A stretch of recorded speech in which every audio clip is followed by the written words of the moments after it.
அஸ்ஸலாமு அலைக்கும் ரஹ்மத்துல்லாஹி வபரகாத்துஹு. ஹஸ்ரத் சஹல் இப்னு சாத் சாயிதி ரலியல்லாஹு அன்ஹு அவர்கள் அறிவிக்கிறார்கள், ஒருவர் ரசூலுல்லாஹி ஸல்லல்லாஹு அலைஹி வஸல்லம் அவர்களை கடந்து சென்றபோது நபி ஸல்லல்லாஹு அலைஹி வஸல்லம் அவர்கள் தமக்கு அருகில் அமர்ந்திருந்த ஒருவரிடம், இவரை பற்றி உம்முடைய கருத்து என்ன என்று கேட்டார்கள். இவர் கண்ணியவான்களில் ஒருவர்.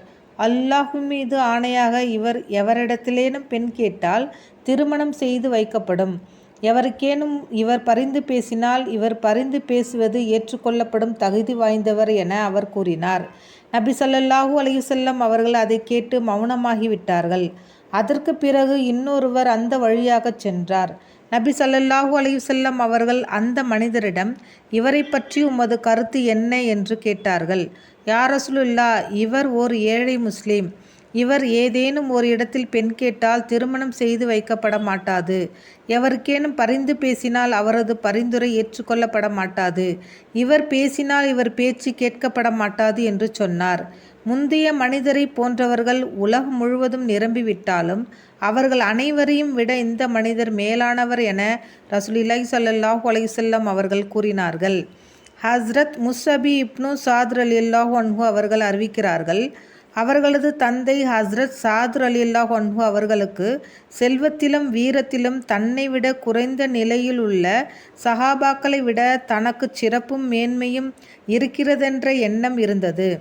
உங்களில் பலவீனர்கள் இயலாதவர்களின் பரக்கத்தால் தான் உங்களுக்கு உதவி செய்யப்படுகிறது, உங்களுடைய தேவைகள் நிறைவேற்றப்படுகின்றன என்று நபி ஸல்லல்லாஹு அலைஹி வஸல்லம் அவர்கள் கூறி அவர்களின் எண்ணத்தை சீர்திருத்தினார்கள்.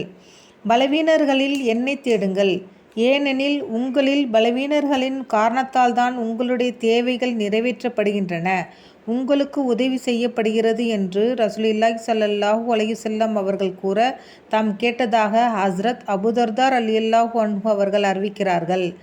ஸ்வர்க்கவாசி யாரென உங்களுக்கு நான் அறிவிக்கவா என்று நபி ஸல்லல்லாஹு அலைஹி வஸல்லம் அவர்கள் கேட்டார்கள். பிறகு தாங்களாகவே பதில் கூறினார்கள். தம் கொடுக்கல் வாங்கல் நடத்தையில் கடினமற்ற பணிவையும் நளினத்தையும் தன்னுடைய இயல்பாக ஆக்கிக்கொண்ட ஒவ்வொரு பலவீனமான அப்பாவியான மனிதரும் ஸ்வர்க்கவாசி. மக்களோ அவரை பலவீனராக கருதுவர்.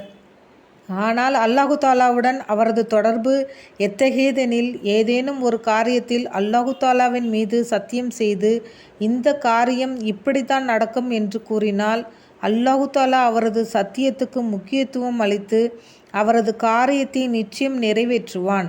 நரகவாசி யாரென்று உங்களுக்கு சொல்லவா என்று கேட்டுவிட்டு பிறகு தாங்களே பதில் சொன்னார்கள். செல்வத்தை சேகரித்து வைக்கும் கருமையான கடின உள்ளமும் அகந்தையும் உடைய ஒவ்வொரு மனிதனும் நரகவாசி என்று நபி ஸல்லல்லாஹு அலைஹி வஸல்லம் அவர்கள் கூற தாம் கேட்டதாக ஹஸ்ரத் ஹாரிஸத் இப்னு வஹப் ரலியல்லாஹு அன்ஹு அவர்கள் அறிவிக்கிறார்கள். அஸ்ஸலாமு அலைக்கும் ரஹ்மத்துல்லாஹி வபரகாத்துஹு.